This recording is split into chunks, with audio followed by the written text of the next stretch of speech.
நண்பர்களே, நம்ம இப்போ இந்த பதிவில் பார்த்தீங்க அப்படின்னா ட்ரம் பிரேக் பற்றி ஒரு முக்கியமான ஒரு விஷயத்தை தான் இப்போ நம்ம பார்க்க போகிறோம். இப்போ வரக்கூடிய மாடர்ன் பைக்குகளில் பார்த்தீங்க அப்படின்னா பெரும்பாலும் ஃப்ரண்ட்டில் டிஸ்க் வந்துடும், ரியரில் ட்ரம் பிரேக் தான் கொடுப்பாங்க. ரியரில் உங்களுக்கு தேவைப்பட்டுச்சு அப்படின்னா டிஸ்க் பிரேக் வெர்ஷனும் ரியரில் கொடுக்குறாங்க. அப்போ பெரும்பாலும் ஒரு 200 சிசி பைக் வரைக்கும் நீங்கள் வாங்குறீங்க அப்படின்னா ஃப்ரண்ட்டில் டிஸ்க் ரியரில் ட்ரம் இருக்கதே போதுமான ஒன்று. 200 சிசிக்கு மேலே வாங்குறீங்க அப்படின்னா வேணும்னா ரியரில் டிஸ்க் வச்சுக்கோங்க. அதையும் தாண்டி ஒரு 150 சிசி பைக் தான் வாங்குறீங்க, பட் நீங்கள் அளவுக்கு அதிகமாக வேகத்தில் தான் போவீங்க, ஸ்லோவாலாம் போக மாட்டீங்க அப்படின்னா உங்களுக்கு தேவைப்பட்டுச்சு அப்படின்னா நீங்கள் என்ன பண்ணலாம் அப்படின்னா பின்னாடி டிஸ்க் இருக்கிற மாதிரி வெர்ஷனை தேர்ந்தெடுத்துக்கலாம். இப்போ இந்த ட்ரம் பிரேக்கை பொறுத்த வரைக்கும் ட்ரம் பிரேக் எப்படி ஒர்க் ஆகுது அப்படிங்கிறது ரொம்ப சிம்பிளாக சொல்லணும் அப்படின்னா ட்ரம் பிரேக்கில் பார்த்தீங்க அப்படின்னா கேம்னு சொல்லிட்டு ஒரு பார்ட் ஒன்று இருக்கும்.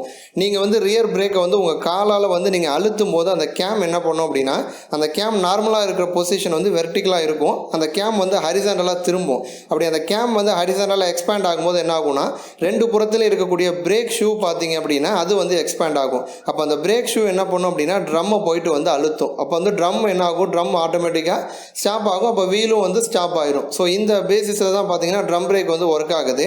இப்போ ரியரில் உங்களுக்கு ட்ரம் பிரேக் இருந்துச்சு அப்படின்னா ஒரு சில சமயங்கள் கீச் கீச்சுன்னு சவுண்டு வரும். ஸோ அந்த மாதிரி சவுண்டு உங்கள் பைக்கில் பிரச்சனையா, எந்த சவுண்டு பிரச்சனை கிடையாது, எந்த மாதிரி சவுண்டு வந்தால் பிரச்சனை அப்படிங்கிறத பற்றி தான் இப்போ நம்ம டீட்டெயிலாக பார்க்க போகிறோம்.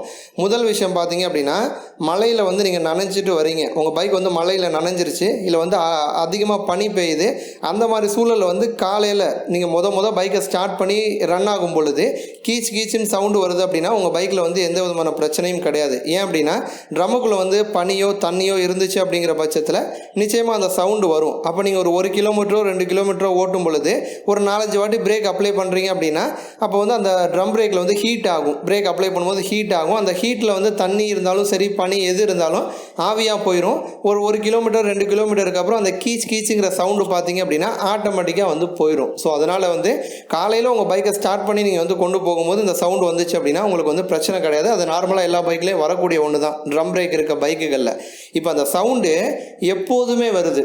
ஒரு மதியான டைமில் போகும்போது கூட சவுண்டு வருது அப்படிங்கிற பட்சத்தில் என்ன ப்ராப்ளம் அப்படின்னா முதல் அறிகுறி உங்கள் பிரேக் ஷூ தேஞ்சு போயிருச்சு, இல்லைனா உங்கள் பிரேக் ஷூ ப்ராப்பர்ட்டியை இழந்துருச்சு அப்படின்னு அர்த்தம். பெரும்பாலும் பைக்குகளில் போகும்போது ஹார்ஷாக பிரேக் அப்ளை பண்ணுறதை தவிர்க்கிறது நல்லது.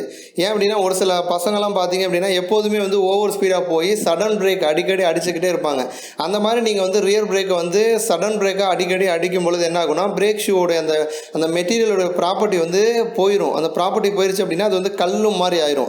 அந்த மாதிரி ஆயிடுச்சு அப்படின்னாலே அந்த கீச்சுங்கிற சவுண்டு பார்த்தீங்கன்னா அடிக்கடி வர ஆரம்பிச்சிடும். காலையில் மட்டும் இல்லாமல் மதிய நேரம், ஈவினிங் டைமு, இந்த மாதிரி பல டைமில் பார்த்தீங்க அப்படின்னா அந்த கீச் சவுண்டு வர ஆரம்பிச்சிடும். அந்த சவுண்டு எப்போதுமே உங்களுக்கு வருது அப்படின்னா பிரேக் ஷூ தேஞ்சு போயிடுச்சுன்னு அப்படின்னு அர்த்தம். உடனே நீங்கள் என்ன பண்ணணும் அப்படின்னா பிரேக் ஷூ மாற்றுறது தான் ரொம்ப நல்லது. ஏன்னா ட்ரம் பிரேக் விஷயத்தில் நீங்கள் காம்ப்ரமைஸ்லாம் பண்ணாதீங்க. அந்த மாதிரி சவுண்டு வந்தாலே மாற்றிடுங்க. ஏன்னா சவுண்டு நீங்கள் மாற்றாமல் இருந்தீங்க அப்படின்னா என்ன ஆகும் அப்படின்னா பிரேக்கிங் டிஸ்டன்ஸ் வேறுபடும். அடித்த உடனே நிற்காது. பொதுவாகவே ட்ரம் பிரேக் டிஸ்கோட கம்பேர் பண்ணும்போது அடித்த உடனெலாம் நிற்காது, கொஞ்சம் டிஸ்டன்ஸ் எடுத்துக்கணும்னு வச்சுக்கோங்க.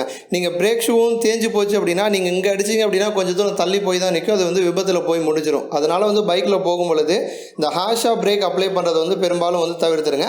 அதே மாதிரி இந்த சவுண்டு ட்ரம் பிரேக்கில் அடிக்கடி வருது அப்படிங்கிற பட்சத்தில் நீங்கள் என்ன பண்ணலாம் அப்படின்னா பிரேக் ஷூ மாற்றுறது தான் நல்லது. இந்த வீடியோவை பற்றின உங்களது எண்ணங்களை கமெண்ட் பண்ணுங்கள். இந்த வீடியோ உங்களுக்கு பிடிச்சிருந்துச்சு அப்படின்னா மற்றவங்களுக்கும் ஷேர்